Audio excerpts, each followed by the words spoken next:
Hey everybody, it's your girl Yvette B Motivates. I am a life insurance broker and I want to welcome you to our inaugural version of Finance, Fashion, and Fly Shit. When you are here, you will be hearing about all things that are that. And today, I'm going to bring you one of my really, really good friends, someone who I love so dearly. He has styled countless people, countless celebrities. He has gotten the career started of everybody who's on the lips of everybody who's anybody. You have started a zillion careers. He is a star in his own right. Beautiful person, beautiful personality, so talented, owner of a clothing line, designer, owner of a luxury loungewear. His name is literally on the tongues of everybody who's anybody in the entertainment industry. If you are young, fly, hot, he has probably styled you. He has probably gotten your career kicked off. I want to welcome my friend, my sister, my brother, I don't even know what all to call you, but I love you to pieces. It is my friend, Celebrity Stylist, Sir Joe Exclusive. Welcome to Finance, Fashion, and Fly Shit. Fly shit, we love fly shit. We love fly shit. So we, I brought some champagne in today because I wanted us to be able to clink. You bought it, you boosted. Yeah. Was it bottom? It wasn't bottom boosted. So it was definitely bought. But so I went to the store. I swear I bought this. We're the best of the best. I love voodoo. That's my favorite. People always say they love Moet and they love Pierre Jouet. And I'm not even a champagne person. That is my favorite if I do indulge. Yeah, exactly. Champagne. And the Champillies. Yeah. So I got some of this for us, just to celebrate life. Now, here's the thing. I want to open this up for us, but I got PTSD. So it's hard for me to pop. I'll be like, ooh. Because where we from, they be popping. It's popping. It's duck.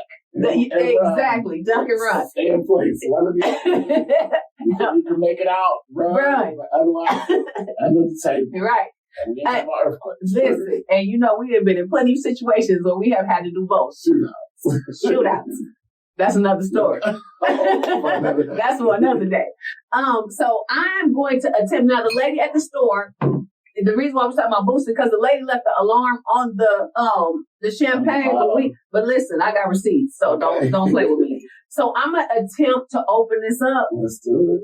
All right. You got the beautiful matching town. I love the color. You see, I tried to do that. You see that coordination I try to bring together.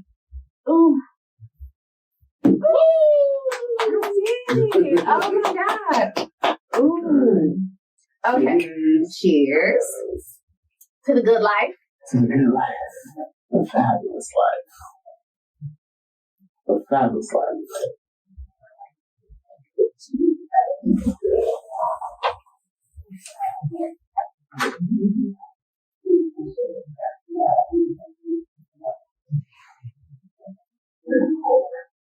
You want a little pineapple juice to go in there? Pineapple amazing.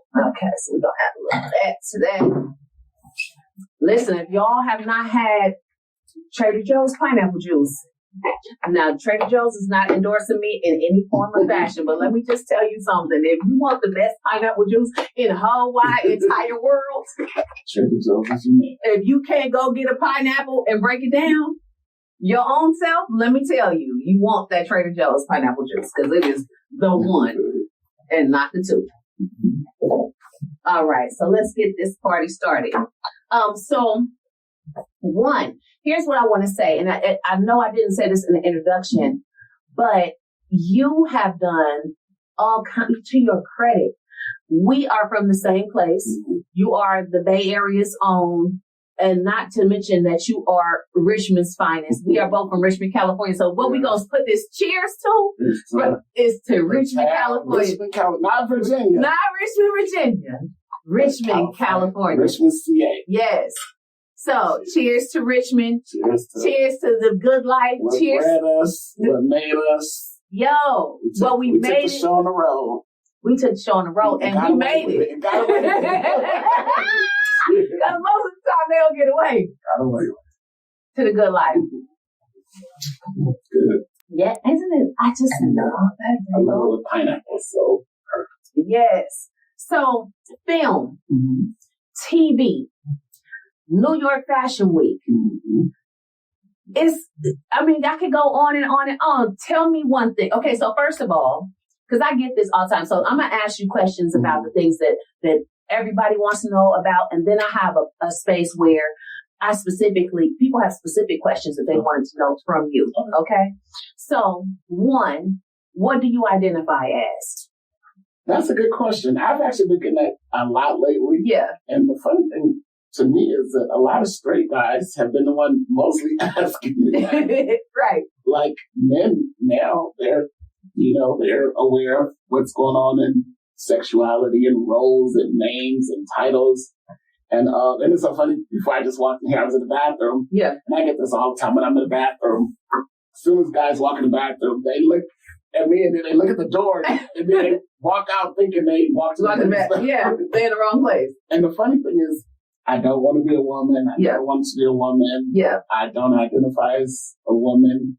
I've just always had my own style and, a word everybody used to call, or people are familiar with, is androgynous. Yeah. So my style is just androgynous, and I'm in fashion. And I wear most of the things I wear are men's things. Right. But I guess just maybe my shape and my look or whatever kind of. And I don't really stop people. Like, a lot of people call me, a lot of even straight men call me she. Mm-hmm. I don't stop people because people see what they want to see. Exactly. As long as they not disrespecting me, I'm open. And call me anything. Call me for some money. Call me to make some money. So I identify as he, him. But like I said, I'm across the board. I'm just enjoying life, having fun. Yeah. That's about it. Yeah, that's a beautiful thing. I know for me, people have asked me because for those of you guys who don't know, Joe and we go back. I don't even know how far we go back, but I know it's a long way. So we definitely are from the same neighborhood. But then we went to junior high school. I think that's when we really started to know each other. It was like in junior high school. We met because you didn't go to Portland. No, I didn't go to Portland. See, I went to Portland. I think. And you went to Kennedy. I went to Kennedy. And you graduated in 90. Yeah. And I came there. I was a freshman when you were a sophomore. Mm-hmm. Well, no, you was a senior. Yeah, you don't stop lying. No, let me tell you why. How many times you flunked? If I was a senior. Oh, okay. I did. You did. And this is a story. A crazy story. Exclusive. Yeah. So I went to Portland junior high school, and I never did homework in school. Yeah. Like, I never did homework in school. Still, till one class I ended up having to do homework in. I just always been into fashion and clothes. Right. And looking good. So I didn't believe in homework. Never did homework. So Portland junior high school, 8th grade. Yeah. Last day of school, everybody's out of school. Yeah. Go home for the summer. I signed up to go to El Cerrito, actually. Yeah. For high school. So I go to first day of school, high school. Yeah. Go up to El Cerrito, my book bag, looking cute. You look for your classes, see what classes you're registered for. Yeah. They was like, we don't have you here. Mm-hmm. And I was like, no, I signed up to go here. Houseway. So they was like, you actually didn't pass the 8th grade. Yeah. So I literally had to go all the way back to Portland. Yes. So I did it secretly and just hid out. And nobody even knew. Like, I never even told nobody the story until maybe a few years ago. Yeah. But I literally went back to Portland, just laid real low. And then I went to summer school after that and caught back up with my class. Right. So I really was not at Kennedy for 4 years. I was at Kennedy for 3 years. Yeah. So the year that I was supposed to be for my freshman year, I wasn't there. I ended up going to my sophomore year. Yeah. And I caught back up with my class and graduated with my appropriate class. But so that's when I think we really just, met each other, started hanging, Well, what's crazy is what's crazy to me is I remember seeing you, though, when I was a kid. I remember I used to see you. Because, again, we're from the same neighborhood. Because I lived over by the park. And then you lived on the other side by St. John's, by the park by Kennedy. Yeah. So you lived on the other side. So I remember, and I used to go over Coco's house. Didn't you live by Coco? Yeah, Minix. Yeah. So I used to go over there. My backyard, like when my ball would go over my fence. It'd go in her yard. Yeah. So that's where I remember seeing you. And Coco's grandmother was my, what do you call it? Daycare. Yeah. I used to go to her daycare. Right. So that's how I used to see you. Over there, yeah. Yeah. So we didn't meet until high school? I don't remember you from being like a child. I remember, like Coco. She was older. Yeah. So I was like right up under that age. Yeah. So I don't remember you from. No, I just remember seeing you. I just remember like you had a little car or something that you would be in, some little kind of my dad, little car that you would be driving your driveway or something. I remember that. Yeah, my dad was a huge drug dealer, so he bought me a car. It was like a go-kart, but a real car. Like I remember that. Like you really drove with a real car. So I used to drive around. No, I remember that. That's what I remember about the you. House down. You burned the house down? You trying to smoke a young in the garage and then burn the whole house down. You just been in some shit since day one. I can't even believe you didn't even like smoking. Not at all. I didn't even get in trouble in that. They was like, my grandmother and great-grandmother, they were so protective. Like, don't leave them alone, don't, whatever. Yeah. So your dad, big drug dealer. Yes. And so how do you think that affected your personal style? I think, I don't think it affected my personal style, but it definitely, I see a lot of similarities in myself from him. Yeah. Especially stories I hear from him and his friends and people. They used to call him Boogaloo. Yeah. Because he used to dance. His name is Yogi. His name is, of course, the same name as me, but the world called him Yogi. Yeah. But then a lot of people call him Boogaloo because he used to dance. So he used to go to parties and dance. And so you got it naturally. Literally naturally. And then, too, my dad used to sell drugs to, like the celebs, Temptations and all of that. So whenever they came to town, he would, supply them and take them out and party. And he would put money in on promotions to bring them to town, like, a party promoter, not a party promoter, but he put money into the promoter. Yeah, sure. So a lot of my qualities and characteristics that I've, and it's just naturally, not even me talking to him and me knowing it. Yeah. Because he was in jail kind of most of my life. Yeah. So it just was something that just, when I look back, I'm like, dang, I'm doing the same thing like my dad. Yeah. I just chose a different path to do everything in the bigger picture on legal, or as legal as possible. As legal as possible. So, Yeah. So, so that's just been my route, That's the route I've taken. So, real quick, we got to do a style check because you're a stylist, right? Yes. And it's finance, fashion, and fly shit. So, first of all, let me check out what's going on with this fur that you got, honey. They said the wind blew and she said, honey, let me put a fur on real quick. So, what's going on with what you got on? What's your and I didn't even break because first of all, this is day 17 of me being in Atlanta. And I was only coming for 3 or 4 days. Right. So I really packed for 4 days. So I'm like, I actually brought it. I always overpack. So so I didn't bring the fur first. This is just that's poncho. That's play. So this is just a little poncho that I throw on from time to time. And of course, I can't give me that Chanel. My Chanel pearls. Gotta have the Chanel. Without them. And then this is a little blouse I picked up. I don't even know where I picked this up. Oh, that's cute. Yeah. Come on, Lace. But I loved it. And then these are custom. And then these are Saint Laurent. And I want them to like, I that I don't Chanel, but so I'm a designer whore. Like I love designers. I've always loved designers. I've always been into designers. So I love designers and fashion. I'm very true to fashion. Even before I knew the job or the name fashion stylist, I've always been into fashion. So who is your favorite designer? What? Versace. Versace. Yes, Versace is definitely my favorite designer, design house. Yeah. Even the legacy, the story, just everything I love about Versace. What makes that the one that you're drawn to? I think the time I came up in, the 90s, Gianni Versace was very, like, designers was designing more for celebrities and socialites and even Hollywood glamour. And Gianni Versace started dressing rock stars and artists and rappers, like Biggie and Tupac. Yeah. So I grew up with that and just a design aesthetic, like busy and bold and just over the top and gold and Medusa head. So I could literally, I could resonate with it. So Versace's always been my favorite. And it's so funny because what they called him, one thing they did call him with designing, like a lot of designers like Valentino and Armani and all of those, are more subtle, rich brands. So they always call like Versace the designer for the mistress. Right. Like the mistress wears Versace, the wife wears Valentino. Right. She's more subtle. Exactly. Yeah. The mistress is the more gaudy. Yeah.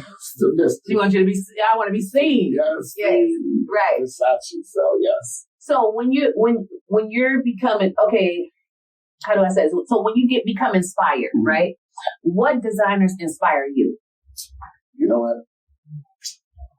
I'm inspired by like a lot of stuff. I'm inspired by everything, but certain designers, like lately, I've been very inspired by Dolce & Gabbana. Like I'm even saying now, because I've been saying Versace for so long. Somebody asked me yesterday, what's my 3 favorite designers yesterday. And I was like, Versace, Dolce, and I can't even think of the third one. But I do have some. Yeah. But how you feel about Balmain? I love Balmain. Yeah. So I feel but Dolce has inspired me lately because of their clothes definitely, but also their runway shows. Like they've been having their runway shows in like in Milan and stuff, and just the venues, the locations. Yeah. It's just been like so beautiful for the last, like couple of seasons. So I'm very inspired. And I I'm very inspired by Dolce. And even like Saint Laurent too. Saint Laurent has been killing it. Yes, I love Saint Laurent. Yeah, and I made a bodysuit for my collection last year, for last September collection. And Saint Laurent made one very, very similar this year for their collection. I was like, oh, look at okay, look at you. You think you inspired? Okay, you inspired a little while. Did you inspire?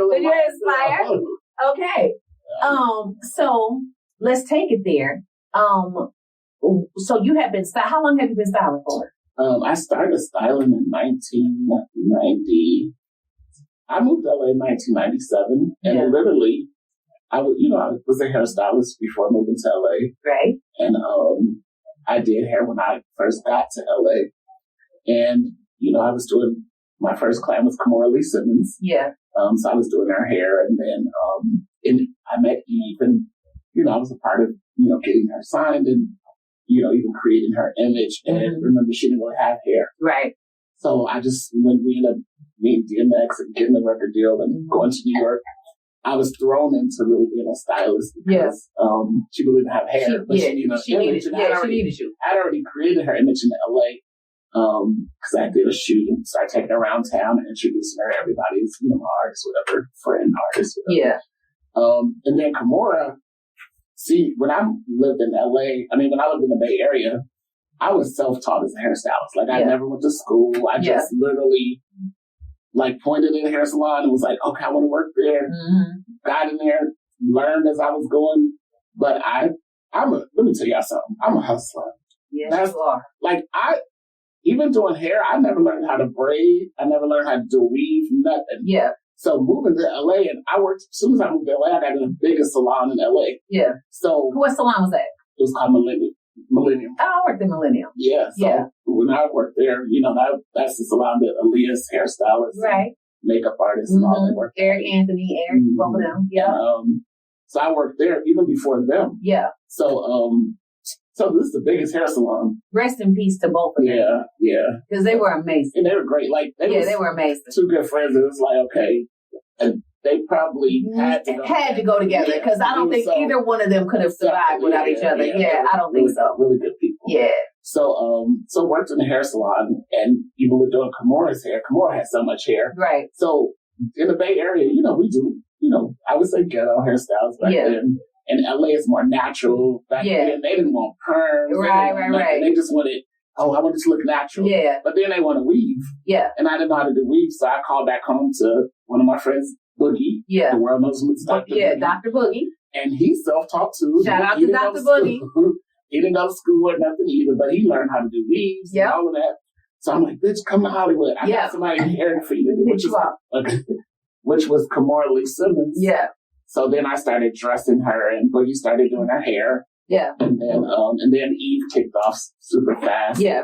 So then, so that's really how I was thrown into wardrobe styling. Yeah. So really, it wasn't like I'm gonna be a wardrobe stylist. No. Per se. Never. It was just the situation presented itself, and then he was like, okay, I'm going to take advantage of that. Yes, I never knew I was going to be a wardrobe stylist. I thought I was going to be a hairstylist. But also another story, too, with the hair. I got booked to do a job for Jagged Edge. It was a Jagged Edge video, too, when I first moved here. Yeah. And, Jagged Edge back at that time, they mostly had just short haircuts. So I didn't think it was going to be nothing. Maybe doing the extras, hair or something. Yeah. But then the brat came to the set, and it was okay. Can you braid the brat's hair? Yeah, and they asked you to braid. They asked me to braid the brat's hair, so I said, okay, let me go to the beauty supply and get some products, and I'll be right back. Never came back. Where did you really go? Where did you go? You never came back. Never came back to the set. Oh, the shade. So, but I ended up meeting the brat, and being cool. That's hella funny. Friends throughout all these years, but. So when the brat sees this, she gonna know that you shook her, and she already know. Does she know that you shook her? Did she the Jagged Edge shoot? I don't even know, because I was so new to the industry. It was like maybe a week after I got here or something like that. It was real soon. So that was what. So what would you say was your first break then? Was it like your first break that you knew? Okay, this is what I'm about to be doing, and this is gonna be my life. You know what I'll say? Honestly. Okay, so I got booked when I lived in the Bay Area to do a video shoot in here in LA. Mm-hmm. An artist named Passion. Oh, I remember Passion. Yeah, Passion. She was a rapper, right? Rapping folks. I think she was female rapping folks. Right, exactly. Too short. Her name was Passion Broussard. Yeah. So they booked me in the Bay Area to. Yeah. I don't know if I did her hair or styled her. Yeah. But I feel like you did her hair. Yeah, I don't or did you bring Shonda? Shout out to Shonda, our sister. I don't remember which one I did, but I remember that happening. Yeah, I remember they flew me to LA, to Burbank Airport. Yeah. So I got off the airplane in Burbank. Burbank is completely different from LAX. Right. It's more like a chill, little quaint airport. Yeah. So got off the plane, did the job here. But what I do remember is she was signed to MCA Records, which was the same label at that time. Jodeci. Yeah. Mary J. Blige was signed to. Right. And that's when Casey and Mary J. Blige was dating. Mm-hmm. So I remember she had a showcase, or they used to have an MCA night every Tuesday or Thursday night at this club called Paradise 24. Yeah. So me, Passion went, Mary J. Blige, Jodeci, all the MCA artists. Yeah. So that was my first touch of okay, man, it's a world, Hollywood, styling, and all of that. So I came here that, and then I went back to LA, and I was watching TV, and I was Biggie and Puffy had the video, and I just saw the video. So that's when I was okay, I'm moving to LA. Yeah. So my like I said, my first real big thing was Eve's first video. Yeah. What y'all niggas want? Yeah. So that was your first. So that was okay, I'm doing it. Yeah, because Kamora was that was easy. I was just at an event and Russell was here's my girl, y'all hang together. And we just started hanging together. And, we was friends and stuff like that. And then, so Eve was my first big break. That's what's up. Okay. So what would you say is your niche? My niche is, in life, is really making people's dreams come true, I would say. Yeah. I think I'm very good at that. So you use your clothing and your styling ability to make people realize their dreams. Would you say that? I would not. It's not even that. I just put more into it than clothing. Almost everybody I've worked with, I've put it more into clothing. With Keisha Cole, it was way more than clothing. It was me actually taken her out the studio when she was in the booth recording Love, as it was like her demo. Yeah. Like she was literally in the studio just recording Love with the producer, which is Damon Elliott. Yeah. Super producer. And he called me to the studio because he also worked with Maya, and he was the one that produced Lady Marmalade. Yeah. So he was like, I was styling Maya, and he was like, come to the studio, I got somebody for you. Yeah. So I get to the studio, and I'm sitting outside the studio, and I hear the voice in the, speakers singing Love. And as soon as she came out, I'm like, come with me. And I literally took her with me, called my friend that did hair, had her dye her hair, came up with the colors. The red and the blonde. And who did that? My friend Kimora. Oh, Kimora. Mm-hmm. I love Kimora. And I Kimora Lee Simmons. Our Kimora. Yes. Yeah. So I had her do her hair. I did not know Kimora did that red on Keisha Cole. Yeah. Yeah, because Kimora was basically helping her get into the business. And, she eventually went to get into film and TV. So me and my other friend, Rebecca, whatever. So Keisha Cole and so my thing is not just clothes. It's literally, with Keisha, I created her whole entire image. Yeah. And Damon trusted me with that, and I put a photo shoot together, her first photo shoot. Yeah. And just the whole entire team, I styled her, and just everything was amazing, even before the label. Yeah. And then then we did another shoot. But in a matter of 2 weeks of me meeting her, we were able to secure her a record deal. And that was by me putting her image together and throwing a party, because I used to throw parties back then. Right. And I had her perform at the party. It was her birthday, because this was, say, October 1st when I first met her. Yeah. And then her birthday's October 15th, and Maya's is the 13th or 12th. Mm-hmm. So I used Maya, but I was already throwing parties. But I was like, Maya, I'm going to throw your birthday party. I'm going to have Keisha perform. So we're going to invite the president of the label, which was Ron Fair. So Keisha performed, and let me tell you, when she was singing, she tore that shit up. She sang the song to where I'm getting chills thinking, talking about it. Yeah. By the time she got done singing the song, the whole club was singing the song, and they never heard it because it was so catchy. I'm telling you, it was like magic, and then she was able to get a record deal from that. But so just kind of sidebarring a little bit. You have really gotten a lot of new artists. Like I've been a part of a lot of new artists. Name some of the artists that you've been instrumental in getting them their deals. Well, after Keisha, my next one was Young Berg. Yeah. But then he changed his name to something. Hitmaker. Yeah. Okay. So he calls himself Hitmaker now. But he was, when I first got him, he was a little boy, 12 years old. I remember. He called himself Iceberg. He came from Chicago. His people in Chicago, the crew he was with, that was managing him and a part of, brought him to me, flew to LA, and I had him come audition for me at my favorite restaurant, which is La Petite Four on Sunset Plaza. Yes. So imagine this little boy coming, audition for me. Yes. And the restaurant is, upper class, predominantly white restaurant. Mm-hmm. So I had him audition right there for me. And I actually loved it. He had a crew with him. I loved it. Yeah. I said, okay, cool. Make a phone call.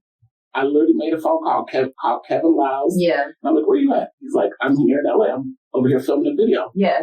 Ended up filming a video with DMX. So I took him to the set because I was going to get him signed with Def Jam. Yeah. Because Def Jam was hot then.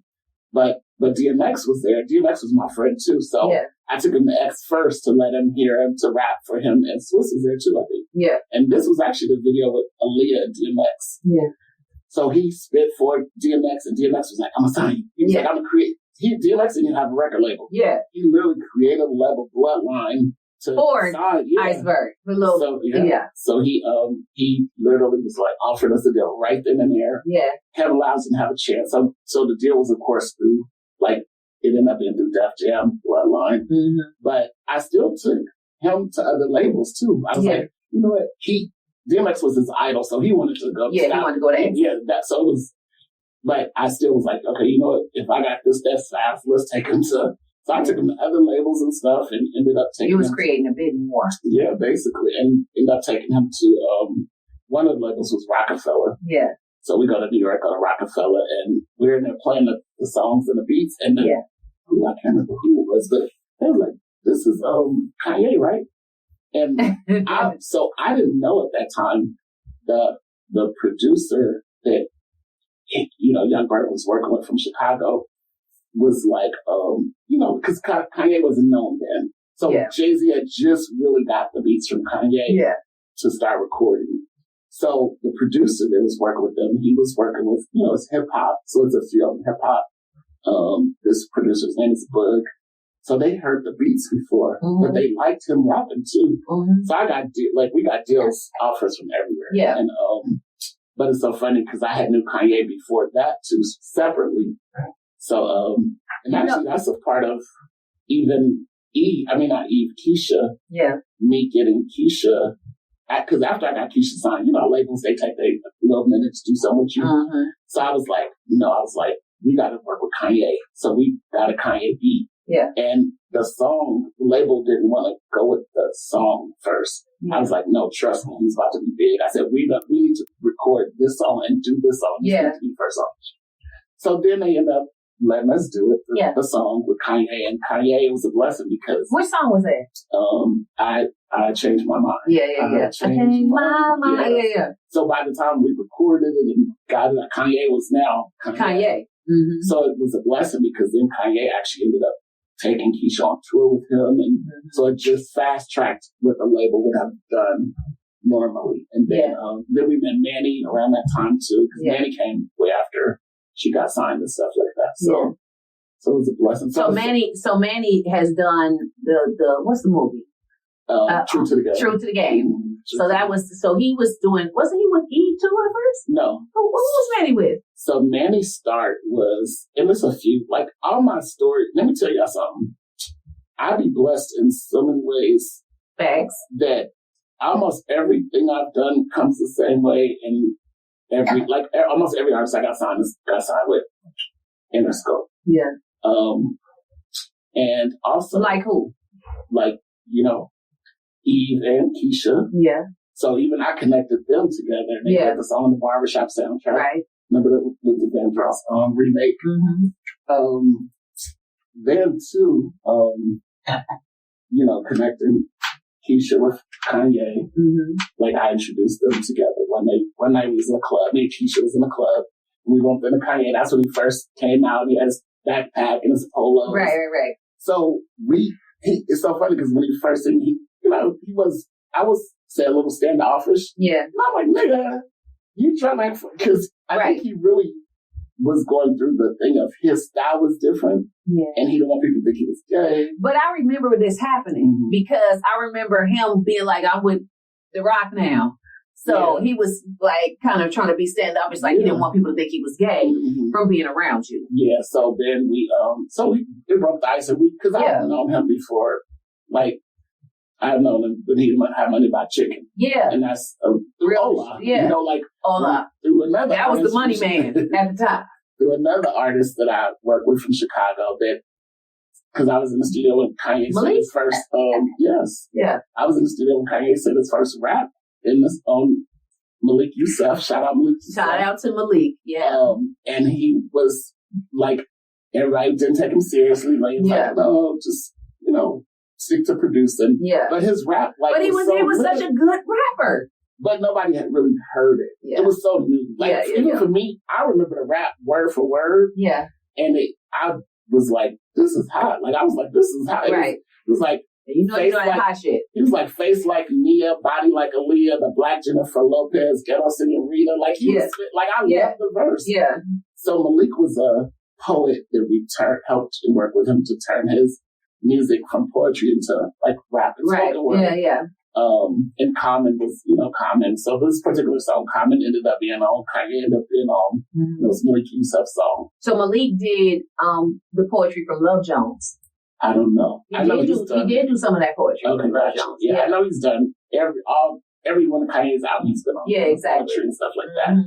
And he's just dope in his own right. So that's somebody I've worked with forever. So I know it seems like I'm going on and on. No, I want you to go on and on. That's what the hell this is about. No, because it's fly shit. And it's so funny because there's so many stories. Connect the dots. They connect. Almost everybody ends up connecting in some form of fashion throughout my journey. Yeah. No, I think that's amazing. I don't want you to cut it off because that's why I wanted you to be here, because it's so funny when you live the story with a person. You know what I mean? Because so many of these, I've been living the story. So it's so funny for me to hear you talk about this stuff because I'm like, oh yeah, I remember when that happened because I was there. And then you introduced me to so many people. And then I remember I think you were supposed to work in my salon for one day. You might have worked there for half a day, came in and like left out and went to LA. Like, I literally think that you worked in my salon and you didn't even work at my salon. Yeah. You asked me to work in my salon. I said yes, and then you moved to LA. Yeah, no, I'm telling you, I remember the day I looked at the TV of that video, and I saw myself in that video. Yeah. I saw it was a whole nother world. Yeah. And I literally moved maybe a month or two later. No, it was very instant. I was like, I'm out. No, but I'll tell you, I'm glad that you did it because your journey is very instrumental to my journey. And let me just say that I thank you and I love you. We done laughed, cried, fought, all of the above together, right? But if it wasn't for you put me on so much stuff, how many days have you called me on the phone and been like, you want to make quick $500? That's the one thing about living in LA. You could not have a dime and somebody would call you on the phone and be like, you want to make a quick $1,000? You got a talent. Some type of talent. So you got a talent. You want to come do a weave. You want to bring somebody's hair down. So I just want to thank you for so many times thinking of me and being like, hey, come through. You'll put me on music stuff. So I was Cherry Blue. Cherry Blue. So putting me on music stuff, just always giving me a piece of yourself. And I just really appreciate you. And I really, really love you so much. And I feel like the world needs to be able to experience you in a certain kind of way and just get the fullness of who you are. I feel like microphone on. Hell yeah. Is it recording? You got it. Okay, let's make sure. Okay. The world needs to experience you in a real way because one thing I can say about being from Richmond, California, we make superstars. And it's a lot of people that don't realize that people are from where we're from, but they go on and do really big shit because I think it's just something in us that it's a realness in us. It's a tangible realness. And for as big as we can get, we always got our feet on the ground. So I want to appreciate you for all of these wonderful things that you've done and still be tangible, still be touchable, still be normal. Not think that you up here and somebody else is down here. So I think that's a beautiful thing. So now what I want to get to is some motherfucking tea. The tea. Hey. So, all right. So let me go here. One, how do you feel when you see people wearing your clothes? Like when you design, you're a designer. Yes. You're a stylist. And you're the industry plug. So we come to you for all things industry. How does it make you feel when you see somebody with your clothes on? When you see, you've done New York Fashion Week. When you see somebody walking down the runway in your clothes, how does that make you feel? I feel good. I don't know. Like people ask me the question, like, what's your biggest moment or what are you most proud of? Or, I don't know. Like with me, honestly, I never can think of the answer to those questions. Yeah. And I do feel good when things happen, but I don't know. I don't really get excited about stuff. Like I don't either. Yeah, I don't really get I think.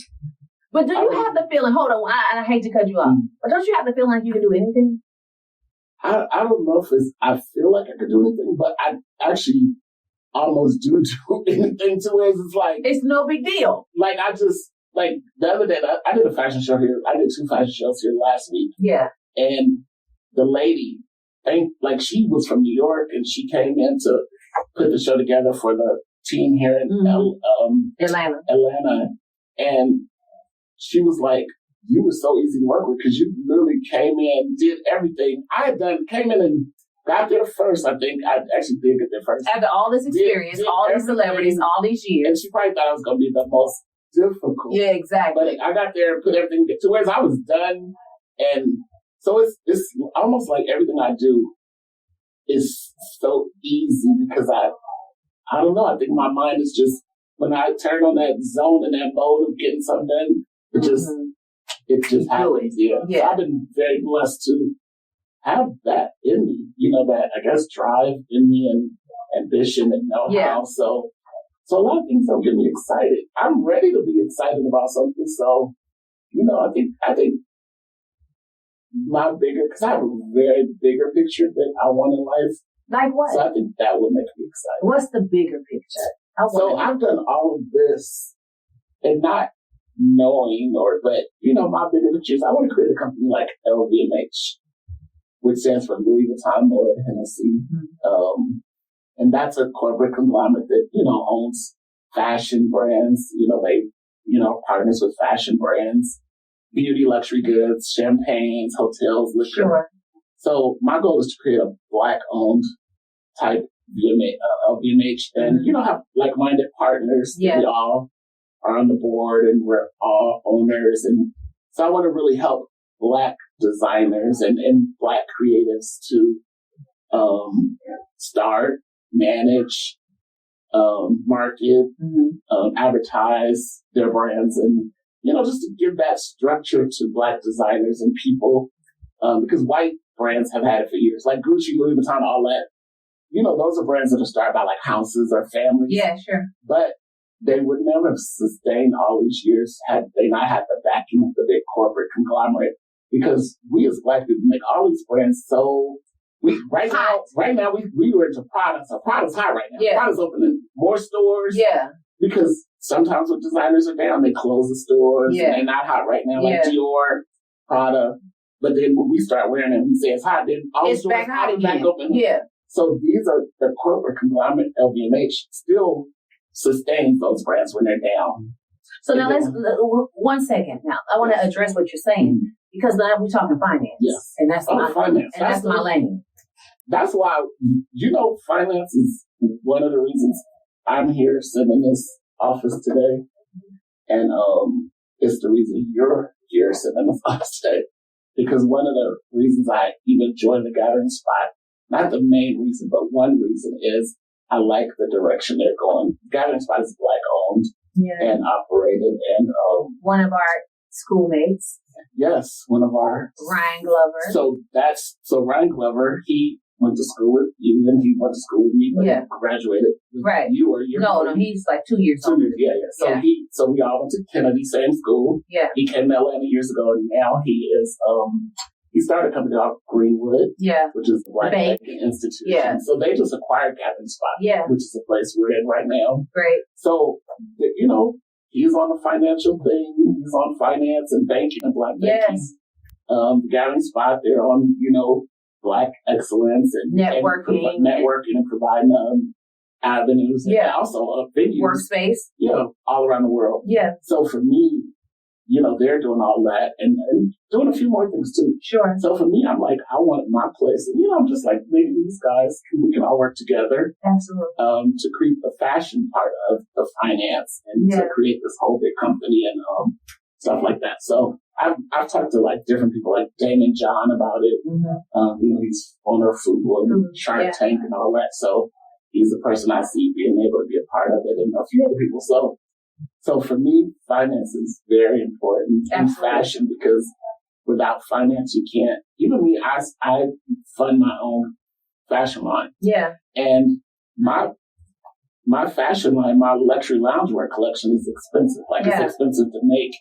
And I charge $475 to buy it. Yeah. And that's expensive for the average person. Loungewear. So for me, financing is, kind of a lot for me, but I believe in it and I'm in it for the long run. Yeah. I'm not a fast fashion person because I like luxury stuff. So I it would be smart, of course, to sell cheaper stuff, which I have to start making like bodysuits and stuff for cheap and for fun. But the bigger picture, I'm in it for the real, I want to have a store on Rodeo Drive as well. Yeah. I want to, so it's a bigger picture. So I think once I get to that level, then I'll probably be enjoying I'm enjoying the journey of life and everything I'm doing, but excites me. I don't really have nothing exciting yet. Yeah. But I think that when you're on your journey and you are making things happen, it's hard to celebrate. Because you're still in your process, right? And you got your long goal, your big picture that you're trying to get to, and it's hard to celebrate. But even for myself, I look back on where I've come from, and it's very rare that I do that. But when I look back, I'll be like, damn, it's a long way, because had I not become a life insurance broker, I wouldn't have the understanding of finances I do. And for you, just on what you're saying alone, there's some self-banking things that you need to do to finance yourself to get you where you want to do to make your money work for you, which we can talk about. But I definitely want to let you know how you can make these things happen in a way where we can use tools like Greenwood banking, but also use tools like Whole Life and all that stuff and get that compound interest and all of those things that you need so that you can take that money and do what you want to do with it. Yeah. And that's why right now, like I've been doing it all wrong my whole life because I've never had credit cards before. Yeah. Or cared about credit. Like I've literally used I'm a cash person. Like I've been a cash person. Like we all have. I only buy what I can afford. For. Yeah. And so lately in the last 6 months since May, I've been like, say, okay, let me get my credit together. Yeah. Which my credit is not bad because I never used it, but it was good because you never use it. Yeah. So I've been, just applying for cards and little cards, and my focus is to get my credit together so I can do it the right way and get business credit and all that stuff. So we'll work on that because I have some stuff. I have some tools that I'm going to give you, so that you can get that stuff where you need it to be. And that's a no-brainer because at the end of the day, I want to see you where you want to be. Because when you win, I'm winning. Right? Cheers to that. Ain't nothing left. You got to swallow. A swallow make you holler. Now, personal shit. Are you dating? I'm not dating. I'm like, all that booty you ain't dating. Girl, no, like it's tricky for me because when I grew up, where I grew up too, I hung with a lot of hood, just regular. Yeah. So I didn't really go the gay, because a lot of gay people live in the gay world and only go to gay clubs and all that stuff. Yeah. I've always been like even right now, I go to industry events, straight clubs, whatever. Right. Of course, gay clubs too, but so I've always been attracted to straight guys. Mm-hmm. And I'm attracted to gay guys too, but what's really going on with me is I don't look like what gay men want. Most gay men want people that look like them. Yeah. In shape, strong, look like they homeboy. They want to hang out with the guy, their person, their relationship, but they want the person to look like their homeboy. Yeah. So they could go. But why is that? And be okay. And be okay. So I mean, that's just the thing that's the preference. That's their preference. So me, of course, I don't look like that. Right. So I'm not everybody's cup of tea. Yeah. So that's one thing that kind of kills me in the dating gay world, Yeah. So that's definitely hard. It's hard. Mm-hmm. I deal with it, whatever. But and then too, I'm not settling for, I won't say less, but I know where I really enjoy my life. So for me, the relationship is a cherry on top. Yeah.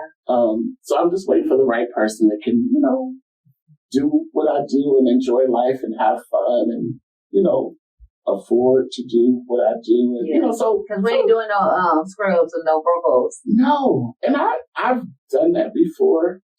And as have we all at least. Yeah. But I'm like, maybe even if somebody did come along that didn't have as much as me, but I could tell they really, really they gonna get it. Well, did they really, really like me? And they're driven. Like for me, I'm not driven people. Yeah, you ain't gotta have all the shit. You could work at McDonald's or wherever, but you have to be driven and you have to actually go there and work and have a plan and dreams and plans and just be productive. Yeah. So that's a start for me. So I'm very open, but no love, no dates, no nothing, literally. No, I don't like that. I want that to happen. Me too, because I really want to, I would love to have companionship, because then maybe too, if I had companionship, I would probably even enjoy some of the stuff more. Yeah. Because then I'm sharing with somebody. Yeah. But a lot of times I'm literally by myself. And so everything's going on. It's I'm everybody's celebrating me and it, but I'm by myself. Okay. Yeah. Okay. As a person who's, I feel like I've been with somebody for long periods of time, and then I've been without somebody for long periods of time. And now I'm dating someone. I feel like it's better when you have somebody that you can kind of just share stuff. I mean, like, sometimes it's just okay, today was fucked up. You know what I mean? And I just listen to me for a second. And see, I'm not even that open to a person. Like, I really have not found a person that I would even tell them if I had a bad day. Yeah. Because I'm private. Like, you don't need to know if you can't do nothing to help it. Yeah. So for me just telling somebody I had a bad day, it's like, I wouldn't do that. Yeah. So I haven't even found the comfort zone of a person that to part. do that because, who's your ideal person? What's your ideal person like? My ideal person is, like I said, definitely somebody driven, fun-loving, that I would love to be spoiled because I do so much for so many people, and it would be nice to have that come back to me, in a form of a person, like just spoil me, like buy me something, So I like nice things. Okay, of course. But I don't like negativity. I'm not a saint. I'm not a, but I just don't like even little stuff bother me with negativity. Like, people that it could be something on TV or a celebrity and people like, oh, I don't something like bad to say. Just stuff bad to say. Just for nothing. Like, I don't know, because that's people's thing, but it's not my thing. Like, I don't watch, even though I'm in the world of loving hip hop and all of these things, people think I don't watch none of those shows. Yeah. All I really care about in life is enjoying life, doing me, and making money, and just having fun. So a lot of things people think I probably care about, I really don't. You really don't. And, I think that's why we get along, because I think that we kind of are alike in that way. Like, we both don't like negativity. We just be like, that's a waste of time. We could be having fun and be doing some beautiful shit. We don't even acknowledge it. We don't even acknowledge it. Something I couldn't have my partner be a person like that. My partner, my partner, the person I really say that this is my, I have a high level of what that is and what that looks like and who that is. Like Jay-Z and Beyonce, Tim, because they both hustlers, they both about their business, they both dream big and make it happen. And I'm that type of person. So for me, the person next to me has to kind of be some form of that. Yeah. And not same level or anything like that. Yeah. Because who knows? It could be somebody on a bigger level than me, but and I don't really look at it as levels. I just definitely look at it as the outlook and the way you do things and the way you live your life. Who was your last boyfriend? My last boyfriend was the name or just who was your last one? His name was Charles. Oh, Charles. Okay, I don't know who Charles is. Mm-hmm. Okay, but what about so what made you attracted to Charles? I was attracted to Charles. I meet people on Instagram and it's cute. Yeah. So we talked on Instagram, and then I ended up I think we talked on Instagram, or maybe even, actually, I think it was like Facebook or something. Yeah. But he lived in Baltimore, so we talked, and then ended up getting a relationship with Zell, which is, and then we reconnected after I broke up with Zell on Instagram. That Zell shit was like a lot. Yeah, that was a long drawn out. Yeah. Like 6 years. Right. Just drawn outness. So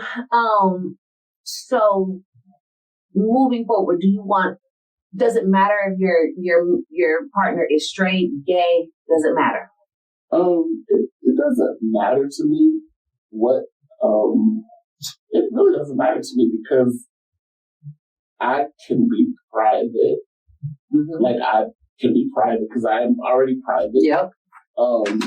It doesn't matter as long as we're enjoying life and nothing's missing from it. Mm-hmm. Like, it's funny because when Zell and I were together, he was like, how could you mess with straight guys? And, he was like, you basically... Was he straight or he was not straight? No, he was gay. Oh, he looks straight to me. Yeah, he was gay, but he definitely looked straight and acted straight gay. And all that. But he, he of course came out more and changed as he got to me, me in the industry. But he was like, how could you do this somebody straight? Because you're doing yourself a disservice because you're not, so he was like, so then I thought about that because I was in a relationship before him with a straight guy. We lived together and everything. Yeah.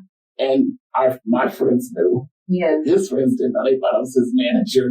Yeah. Well, maybe I said too much right now, but we won't see you. Yeah. So, but anyway, if you know, you know. So it made me think: should I not cheat myself? Yeah. But it depends on the relationship because, like I'm a person, I go everywhere. So I could have a straight guy boyfriend and people just think he's my homeboy because I really like straight guys, Yeah. So I'm still very open to it, possibly. Okay. Have you ever dated a girl? I never dated a girl for real. I mean, like when you're in high school, go to prom with a girl, stuff like that. So I went to like prom and like prom with girls. No sex in the champagne room. Yeah. You had sex with a girl? Yeah, otherwise I'd be a virgin girl. How long ago? When I was in third grade. No problem. Junior high school? Junior high school. Junior high school. Lord, I would have said no. And I've been knowing you forever. I would have said no, I ain't. I'm trying to think it was a junior high school. I used to have sex with this one boy every day in the 9th grade. I know like one in Kennedy. And his mother called us one time. They went to the same church. Oh, that was so crazy nightmare because she told my grandmother. Your granny knew. Keep us separate. Your granny knew. I know that was some shit. Mm-hmm. But for me, it wasn't super bad because I was gay, but he wasn't, right? Mm-hmm. Yeah, it's so funny too because he just passed away like a month ago.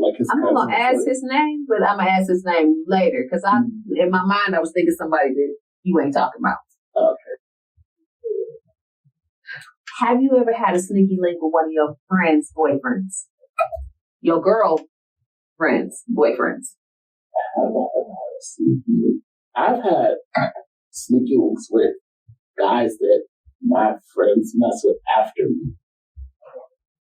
Oh, so before they had the girl, they had you. Yeah. What? Mm-hmm. That's crazy. And did the girls find out? No, I never told them because you be knowing how to keep a secret too. Because I've been trying to get some. I know some tea, but I done tried to get some tea. You be like, I can't tell you. Yeah, it's just just so you know. He don't be telling everything because I done tried to get the tea and he will not give it to me sometimes. Yeah, no, sometimes you do though.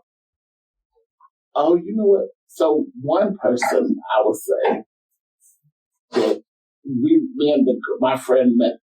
We both were out at a restaurant, and I actually went in the restaurant first and sat at the bar. I met the guy first, and was talking quickly, and she came in. And I introduced them to connect them together. Because I thought, they keep, whatever. Mm-hmm. So they connected. And then we ended up going to a club, me, her, him, and my other friend. And they, hit it off whatever in the club. Yeah. But I got so drunk. I was so drunk that actually when it was time to leave the club, I was passed out of my car and I couldn't drive. Yeah. Drunk. And the guy drove up and he was like, you okay? You need help or anything, a ride or whatever? So I got in the car with him and we did have some relations. And then my friend that reminded me of the night we was dead in the car. Okay. And my friend found out later. The girl found out. Yeah, my friend, she found out. She was mad because I was like, girl, he took it. But he's the one that came to my car and took advantage of me when I was so drunk. And y'all left me. And so she was mad. But we still friends and stuff. Okay. But now I know she got a man now. She don't bring him with. You ain't gonna get me twice, girl. You ain't gonna get me twice. No, but I don't do that with my friends men. But I definitely mess with some men of my friends before they mess with them. And, it's just like either they, and I didn't know that they end up getting together. And, I'm not gonna tell because it's just not gonna tell. No, it's don't ask, don't tell, don't tell, don't tell, and don't look and don't tell, and there's a bunch of don't tells in there. Hear no evil, see no evil. Do evil sometimes, but definitely don't talk about it and see it. What percentage of Hollywood would you think, from your own personal experience, what percent do you think is in the closet? Well, I will say this, to be honest with you, not even just Hollywood. I will say from me being gay as long as I have been. And would you say that would be your whole life? Yeah. Okay. And being young and gay, like a game that straight guys used to play is, oh, if you do this for me, if you give me some money, like that really was a thing. Like niggas would fuck around for a few dollars. Yeah. So, but you really wanted to. Yeah. So from that being me being young and that type of environment of that, and of course I'm not so guys. Of course I would never give them nothing. They just. But I'm just saying. So now every guy, and I won't say every guy, but I would say a lot of guys mess around to where you would never know, and more guys are open, and even now, like my thing is, dang, it's like, like if the roles top and bottom is a thing. Most straight guys used to be the tops, and gay guys used to be the bottoms. But now things have really changed. Yeah, it's a lot of shit going on. So for me, it's like, wow, I've just seen a lot change in this world in these last 25 years that I've been on this earth. Girl, you're not getting nothing from that bullshit. 25 times what? 25 times what? 35. Plus what? So here's what I want to say. Do you think that now that people are more open, right? Because to me, I feel like you had a lot of opportunity. I never, and this is being honest, I never look at you as anything. I don't look at you as gay or straight, or I just look at you like Joe. I really don't. And people be like, is he gay? I be like, I guess. But I don't think like that. Yeah. Do you feel like now that men and people are more open, do you feel like that's affected your career in a way where you are more successful now? Or is it kind of the same? No, with me, it really kind of doesn't matter. It would be like one thing I've gotten from people, and especially straight men, is they be like, I fuck with you because you always been yourself. You always been running around here just like this. Yeah. I never tried to act a certain way. I never tried to. So I've gotten that all these years that people respect me. And so now it's just easier because it is so much, LGBTQ and all that stuff. But no, I mean, now it's just like I just get more like you always been you, and, so it's now it's more of it's more open. Question: do boosted clothes feel better than bought clothes? Boosted or bought? Boosted versus bought. Which one feels better? You know what's so funny? I really I knew boosters and was, definitely around boosters, but I really used to just do my own hustle stuff and things that I did to get what I wanted, Yeah. So I always, I wasn't a person that bought boosted clothing from people. I did. I miss them days. I worked in a salon. When you work in a hair salon, that's the thing. People come by selling all kind of stuff. Baby, I miss boosters. Yeah, so for me, and the thing is, y'all bought it because it was accessible, and y'all worked all day. So I can't go to the shop. I can't go to shop. So I used to make time to go. I used to wake up every morning and go to Versace. Yeah. Every morning go to Dutch Cabana. I've always made time to shop. See, I used to be in the designer stores in the boutiques you did. Since I was young. So I remember my dad was in jail one time. My dad was in jail for maybe a year or two, something like that. And my dad had got shot and I was there when he got shot. And they tried to break in our house and rob him. And he got shot and he put his hand up and they shot his fingers off. So he would get Social Security. Yeah.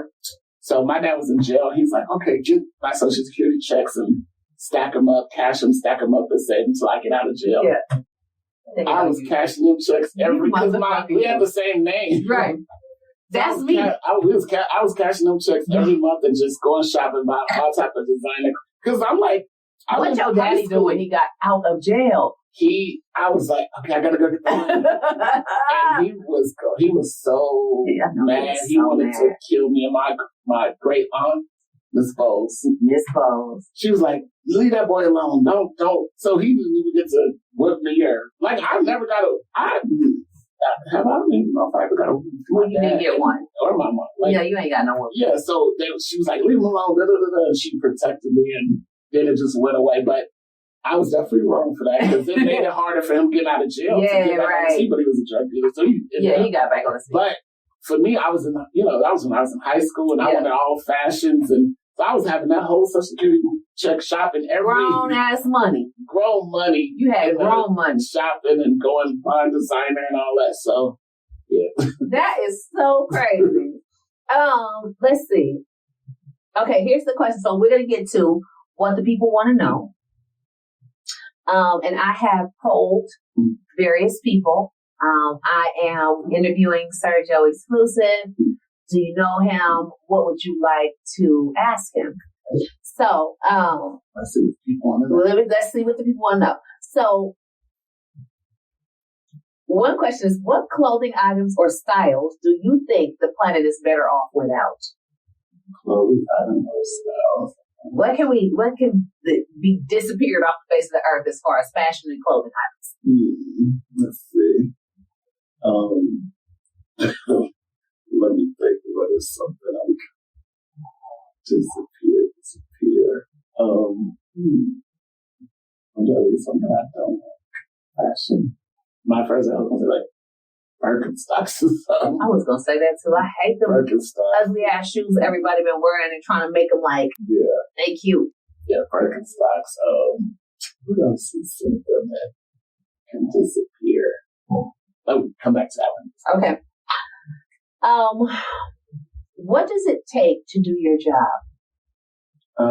Entrepreneur means you eat what you kill. Yeah. So being an entrepreneur, you have to be creative. Like I wake up every day, and that's what people pay me money for. A lot of people have me on retainer. Yeah. For whatever it is, whether it's fashion or building a brand or helping them with certain things. Mm-hmm. My job is to wake up every day and to create something for you. Yeah. To help take you to the next level, et cetera, et cetera. Yeah. And myself as well. So gotta be creative. Okay.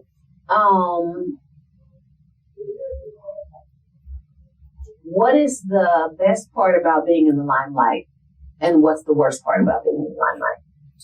The best part about being in the limelight is, it's fun. Like, I love it. It's fun. Like, I'm a social person. I go out a lot.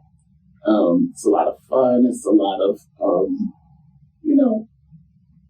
it could be a lot of good energy. It's, it's discovering new places, new things, new people. Yeah. Laughter is fun. Dancing is fun. Right. Travel is fun. Yeah. So it's a lot of perks to it. Mm-hmm. Something bad about it, you have to be careful because fame is a drug. Mm-hmm. People want to be famous. People will do anything to be famous. That's fact. So and fame will get you depressed when you really want it so bad and you're not having it or your next thing ain't popping.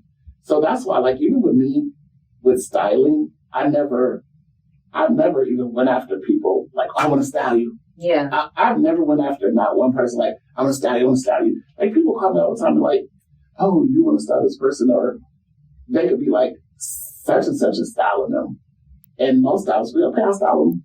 If somebody called me and say somebody else is styling somebody, but they have opportunity for me to get the job instead, I'm like, oh no, I don't want somebody, no, I'm not that type of stylist. I'm not thirsty or wanting somebody else's job or take money out of somebody's pockets.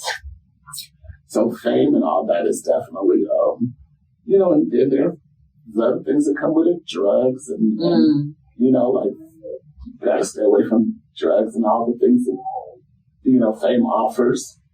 So those could be hard things. The only thing that I hate about sometimes, and, I have a problem with it, but not too often. Sometimes I do go out and sometimes I just don't want to be bothered. Yeah. Like, I don't want everybody to talk to me and say, hey, like, I've been having that going on lately because, everybody knows me, so everybody feels accessible and, they can say, hey, and talk to you and touch you, which I like it. Sometimes. I would say most of it. I love it. But there's sometimes where I just be like, I just want to be out and I just don't want to, especially the same people. It's like, I don't know. So it's weird. So don't think I don't want to be talked to or approached when I'm out. So that's not the case, but sometimes it's like, damn, it's overwhelming sometimes. Because it's like, especially too, and I'll say this, the reason it came to my mind is because a couple of weeks ago, I was going out to, like clubs and parties, and, we have the monkeypox, like the COVID. I was nervous in COVID at first, and then I was traveling to whatever. But the monkeypox, I'm like, the physical touch, I'm like, we could say, hey, without physically touching. Yeah. Because that's when the monkeypox was at a certain, I'm like, I don't want to get the monkeypox. So it just was like, I was in the club, and everybody's trying to hug and say, hey. So people was getting mad thinking I was being funny and stuff. I'm like, we're in a pandemic and a monkeypox. Yeah. So it's like, fine to say, hey. Yeah. But stop touching and hugging and all that. So that could be a lot. Yeah, it was overwhelming. But people was getting mad and frustrated and thinking I was being acting funny. So but so I love everything about, and I don't even consider myself famous or anything like that, because trust me, if I wanted to be famous, I could be way more famous right now through so many ways. Even me just on TV, like I could have been on TV like in real big ways with, like Love and Hip Hops and stuff, and I chose not to. You always kind of shy away from that kind of stuff. Because it's not the route that I want to do it. Like I do, I want to be wealthy, I want to be rich, and rich on TV. Yeah, but those are not the ways that I want to get the money and the situations. Like I want to do it, still TV and still all that, but I just want to do it a certain way. It's so funny because I think at a certain point you kind of you shift, right? You pivot in the way that what it means to be successful. And the blessing of me starting to work in finance is that I realized that I didn't know shit about money, and that where the money really is not loud. Money ain't really loud. Real money is quiet. Yeah, for the most part. Yeah. And so, and that just takes me to AZ, who I have loved for many years. But quiet money. Quiet money is different than loud money. And so... But we're Black, so definitely in the white world, quiet money is more like our Black world. We're new to, a lot of us are new to money, so we tend to... But our quiet is still loud. Yeah. Because we're going to put it on for our city. So, but some personalities, some things are more quiet and, look at Byron Allen. Byron Allen, my God. Now that's quiet money. He is printing money. That motherfucker is printing money somewhere. Yes, Byron Allen. I just aspire to, what I really want to do though, and this is where I am, but I want to take it to the next level. Is I really philanthropy is my thing. Like when you got enough money to give your money away, that's when you know you got money. And I ain't talking about throwing it on the stripper or blowing it at the club. I'm talking about giving money to real causes and helping real people. Yeah. That's where I'm developing my finances to the point where I can really say that I'm wealthy, where in my sleep, without me doing a thing, without me touching the road at all, some money is getting made. Yeah. And having a better understanding on how people really get wealthy, because people don't get wealthy from working. And once I realized that people don't get wealthy from working, that shifted my perspective. And not only did it shift my perspective, but it made me want to tell other people, like, we're doing it wrong. Yeah.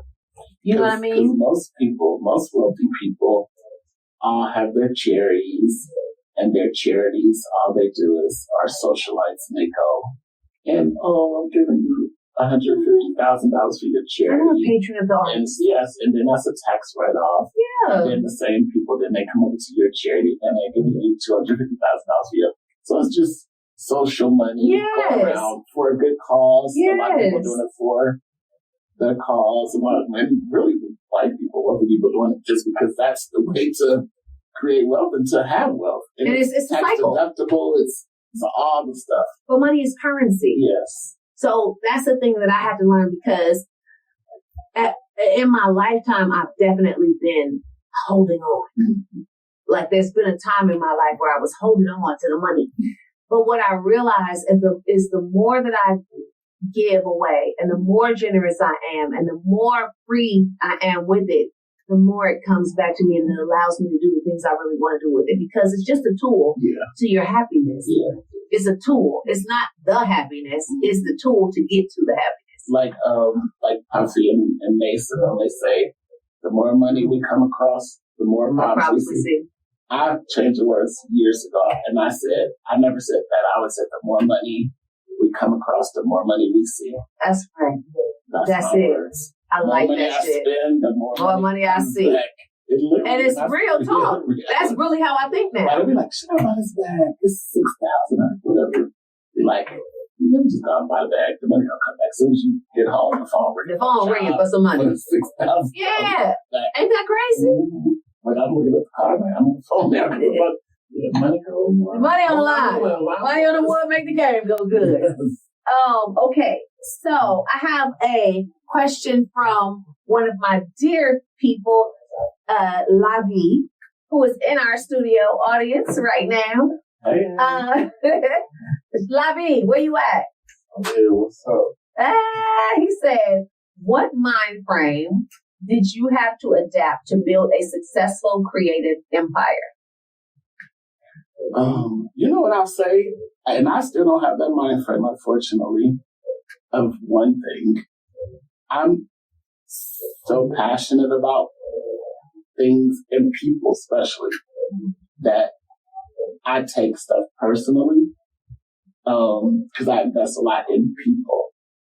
And I take stuff personally, and that can not be a good thing because, you know, when you take stuff personally, it creates a personal relationship. So sometimes it could make it not as, because if you don't care, you just still passionate about it, just make it happen, whatever, you know, keep it moving, then feelings are not super involved. And then you can grow and, you know, because like with me with artists, I make, you know, because I'm a serious, I'm a straightforward person. So being straightforward, to, especially in this industry, it's not always a good thing to be, because people don't want to hear the truth and people don't want their feelings hurt or whatever. So those are things that, you know, kind of be tricky. But what makes me, I think, successful is that my drive, like I really, really wake up every day, and when I'm looking at anything, I'm looking for opportunity. Whether it's for me or somebody I work with or something. So something could be made out of.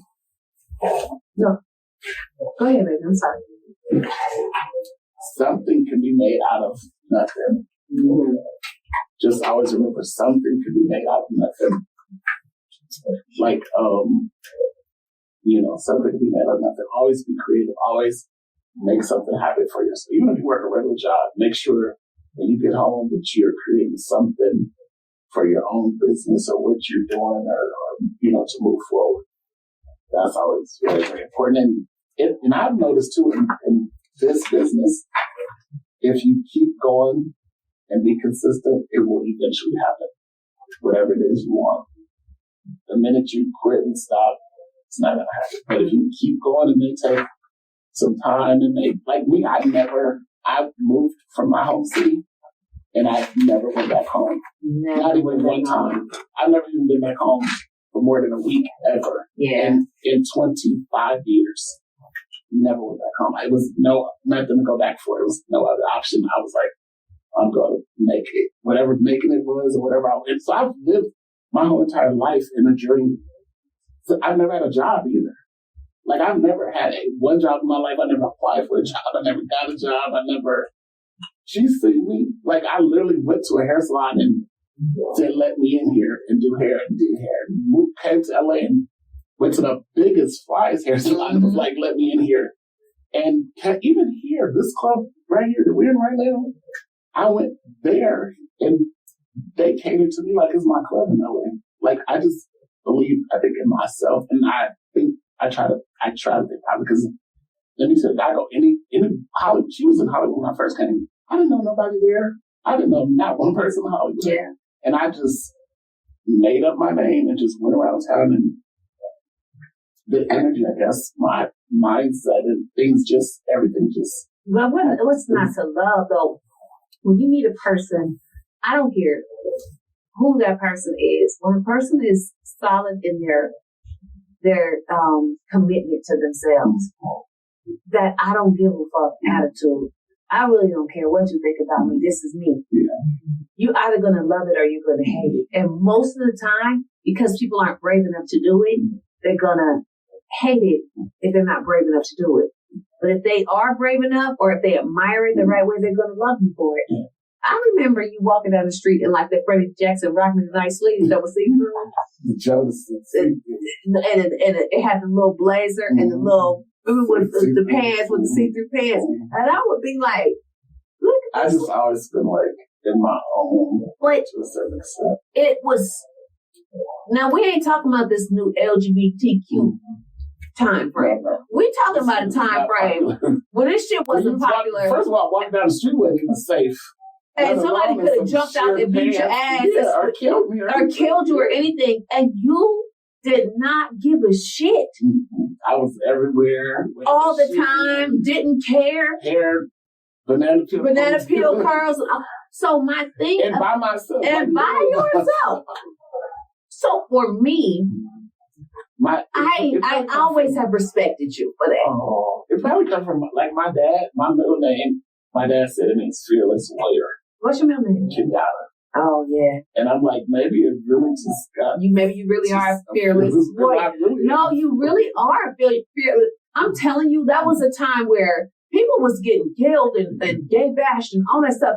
You have never not been yourself. I have never seen a time when you were not yourself. And to me, people come out the closet. You ain't never had a closet to come out of. To me, that's so admirable as a person to live in your truth, because so many people don't live in their truth. And so that for me is a reason to celebrate you and want to bring you on as my first guest, because you and trust me when I tell you, I was not even going to do my first podcast, but when you were here, I was like, how can I not celebrate my friend? But speaking of living in the truth, I'm telling you, so many straight guys, that's what they tell me, you always live in the truth. You always live in the truth. And the unfortunate thing is we as Black people, we bash gay people still right now. Yeah. Like if you look at say if the Shade Room post, and I've seen this, even, I'm going to say this one, the Shade Room post, would you rather your daughter be a thot and a stripper or your son be gay? Mostly every comment from women and men on the Shade Room was, I rather my daughter be a thot than their son to be gay. Yeah.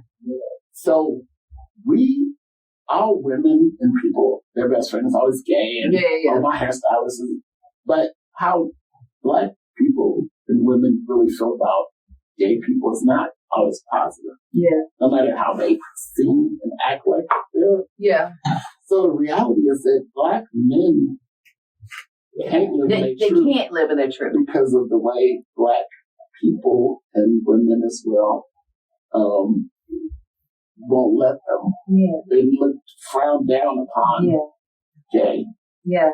White people, whole different story. Yeah, they don't care. They'll be married. Gay white couple with a dog in the house, but gay, it's so many straight men that would probably live in their truth, and bisexual men would live in their truth if our community wasn't so hard on. Yeah, if they could. It was a little bit more open, and just, so it's unfortunate that everybody can't live in their truth.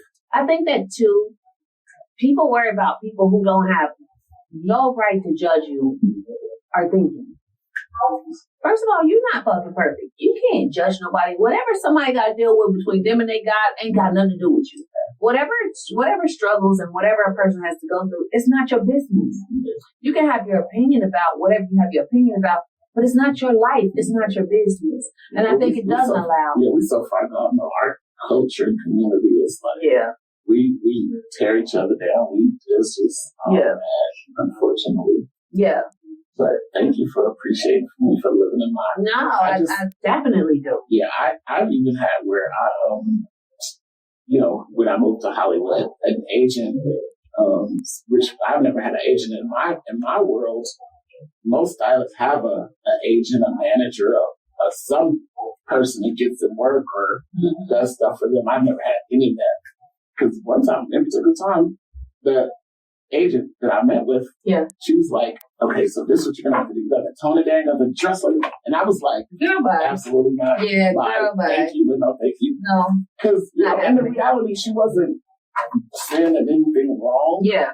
Because I have, through my career, people think because I do look like this, I'm going to dress the artist, because like a straight guy like this. Which is right. True. That's crazy. But another thing, too, is I get booked for a shoot, and the manager, the agent, the publicist, because, everybody got an opinion. Yeah. They be like, oh, he's this is his style. He's not going to wear this. He's not, all these things he's not going to do.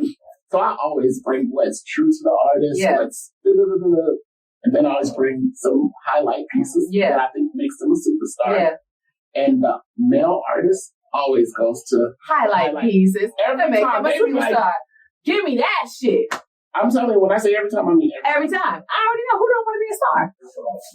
What star don't want to be a star? The manager, the public, everybody. So to keep it safe. So the people always limit the art. They always limit people. So right now, I just got a call 2 days ago, or maybe yesterday, 2 days ago.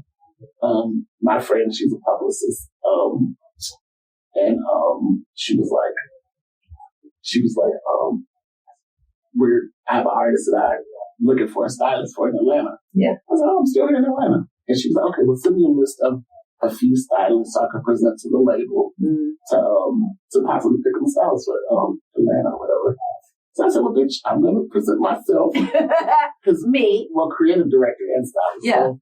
So, I said, I'll present myself, and then I'll tell you maybe my other friend that I've actually had work with somebody or whatever. Yeah. So then, so it came back around to where it's okay now, it's like, I'm here in Atlanta, so I'm going to probably do the job. Yeah. But, so are you a stylist, and what do you do? So he's talking to La V, our special guest. So basically, I'm taking the art direction route. Okay. So I do photography, creative direct. I'm learning to sew right now, but I've styled a few people who I'm looking to grow in the fashion aspect. So let's talk, because I have some opportunities.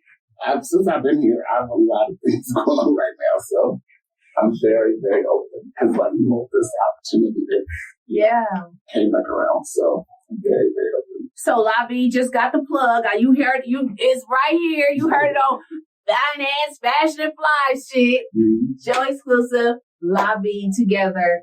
I appreciate you. Let me say this. I got a couple more, and then I'm gonna let you go, because I know time is money, but it ain't really. But you know what I'm saying. If you could go back in time, what would you tell your younger exclusive self? What would you tell young JoJo? I would say you're going to be okay. You're going to make it, because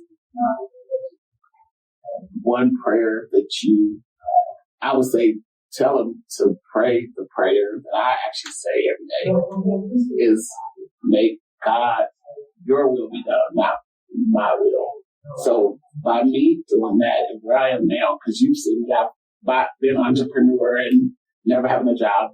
I've had ups and downs in life, I've had a few friends, not many, she's been one of them, maybe like one or two, maybe three friends, but I've had ups and downs, finances, making money, etc. But my prayer and my drive and my willingness not to give up, and God carrying me through that, I would say literally in the last, and it's so crazy because this is the part two. I'm like, God, is you jealous? Do you not want me to be nobody? Since I've been single, the minute I've been single, my life, I wake up every day with not a care. Like, when I tell you everything goes my way in life, I mean every day. Like, how do you want me to be single? Because I've been single. But I'm gonna say this. Mm-hmm. I'm gonna say this. God don't want you to be single. Or something. No. Let me say. God don't want you to be single. God wants you to love your peace and your life so much that when someone comes along and they're not the right person and they disrupt that, you say no to them. But I say no. It's okay. It's okay. because there will come a person, because what they say, the right person can't do no wrong and the wrong person can't do no right. But when the right person comes, and you can't predict what that right person is going to look like and what they're going to be and how they're going to do. But when that right person comes, you're going to be so okay with letting them into your world. You're going to be so okay with talking to them. You're going to be so okay with sharing your career and your fashion and your passions and your loves and your hates and your joys. So that's what I'm waiting on. Because I'm telling you, since I've sex or rugs, that's Persian. Yes, because my life has been literally. That's why I said whoever it is definitely chicken. Because I wake up every day and literally I've been very, very good for all of the years I've been single. Like, not one stress, worry, care, finance. Yeah. And $5,000 though. Yes. Like, so, but my prayer has been, and still is to this minute. I don't want nothing that I really want. I want what His will is. So I just been living off that and just been blessed like that. Yeah, I love that. Last but not least, what does the future of Joe Exclusive look like? Who will you be working with? What will you be doing? What the money doing? What's finance, fashion, and fly shit look like in the future of Joe Exclusive? So, I'm a stylist, so I get booked for styling things, all the time. I'm a designer, so I have a luxury loungewear collection that, is doing pretty good. So that's, being a designer, you have to create collections every 6 months in Fashion Week instead of then do it all over again. So my fashion brand is, building. Then I also have my company, Destination 1610, which is brand and marketing consulting. So I work with a lot of brands to help them on a day-to-day basis. So that's always building and enterprising. I've been enjoying. I was supposed to be wearing my Atlanta 4 days or so. You act like you live in Vegas. I don't know what the hell I'm always in Vegas. I just go to Vegas just to get away. I'm gonna have to meet you in Vegas. Okay. But I'm here. This is my 17th day in Atlanta. Yeah. So I'm probably gonna open a showroom here. Like I think that's what's probably about to happen. So I'm gonna set up. Where? What do you think? Looking around like Buckhead, Midtown. I'm looking around, so that's a possibility of what I'm gonna do. I want you to buy the building. Mm-hmm. Whatever building that you're thinking of, I want you to buy the building. Mm-hmm. So it's smart. Whatever we need to do to get your credit, get your business credit, it needs to be under your business name. So like I said, I'm going to give you just a little blueprint and kind of go through that process with you. That needs to be something that you buy. So that if ever you decide, okay, you're going to sell the business or you're going to move to another plateau or level, you're getting double. You're getting money for the business, but you're also getting money for the land that the business is on.